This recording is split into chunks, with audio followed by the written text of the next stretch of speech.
Okay, let's take a look at some real live examples of the down and away fastball being the safest place to throw it. Now keep in mind, this is one day. 90 miles an hour, probably even just off the plate, game-winning homer. Many rows deep. Earlier in the game, 93, middle away. Again, probably just off the plate. Dead central. Really good downhill plane. Probably really good spin rotation on that fastball. Probably not even a strike, yet killed. Fastball down and away. Probably just off the plate. I'm not sure there. One of the other myths about this whole idea of this being safe is that a hitter has to go out the opposite field to hit this ball out of the yard. Most of these guys with long arms and a 34, 35-inch bat getting full extension, they're pulling these pitches. They're not hitting them the other way. They don't have to hit this ball out the other way. This is their pull zone. Many hitters are in that circumstance. So the old idea that you have to hit it the other way is just flat out wrong. Down and away, full extension, line drive homer, opposite field. This one's hit pretty much dead central. A little bit towards the left center side. Now take a look at the action on this pitch. This ball starts inner third and then works its way all the way to the outside part of the plate. Huge movement.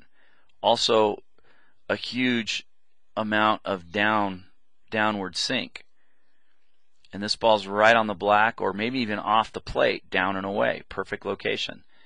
Yet this ball's killed. And one of the reasons it's killed is because the sink and the downhill plane matches exactly the uphill plane that he's trying to create. So all of the accidents in baseball are going to happen at the bottom of the zone because that's where the barrel hangs out. And the more downhill you throw, on a typical fastball at the top of the zone, you're going to have about a 2 to 4 degree downhill plane, almost flat. But when you get towards the bottom, it could be as much as 16 or 17 degrees depending on where they're releasing it. And most of the swing lines are in that line. That's where they're going to that's the line that they're going to swing on. So when you have a pitch going down and a barrel going up in the same basic line, you're going to have a lot of accidental contact.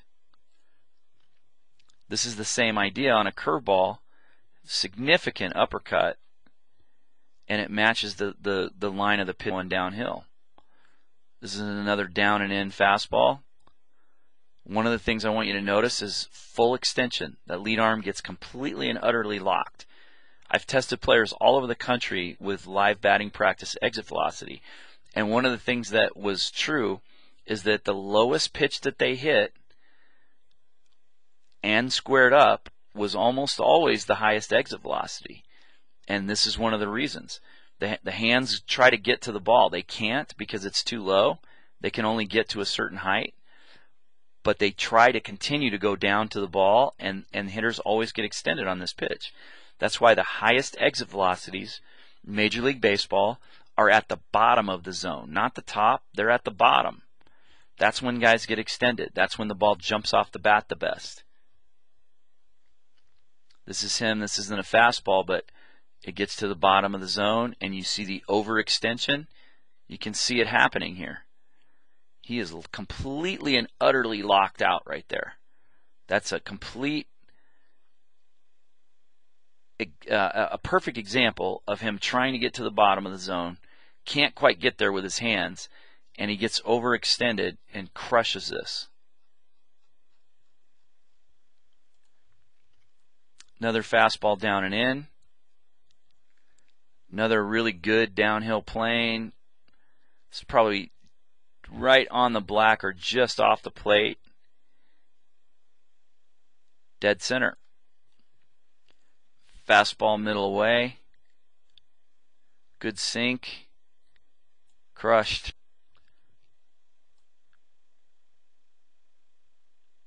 Critical part of the game. Outside. and again pulled. Many hitters, that area right there is just like the middle of the plate to them. It's not. It's pulled just as often as it's hit the other way, or more so. Again, downhill plane, down and in, probably not even a strike. Bomb. Middle away fastball. A little more time to react to it. He's pretty much late on this pitch and still hits it out. As opposed to this,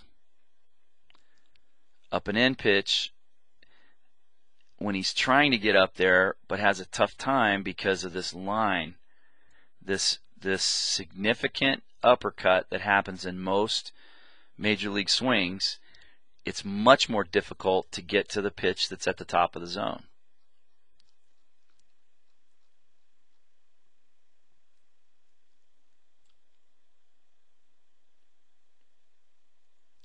You see the uncomfortable trying to get flat on that pitch is not very comfortable for hitters. When they have to go up to try to get flat with a swing line like that, it is very difficult at the top part of the zone.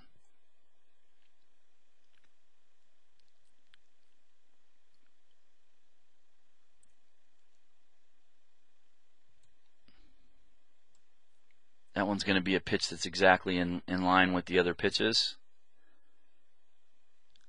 This one's off the plate. But the primary thing I wanted to show you is as the pitch starts to go up and the swing line doesn't match with that pitch line anymore, it makes it much more difficult to square it up.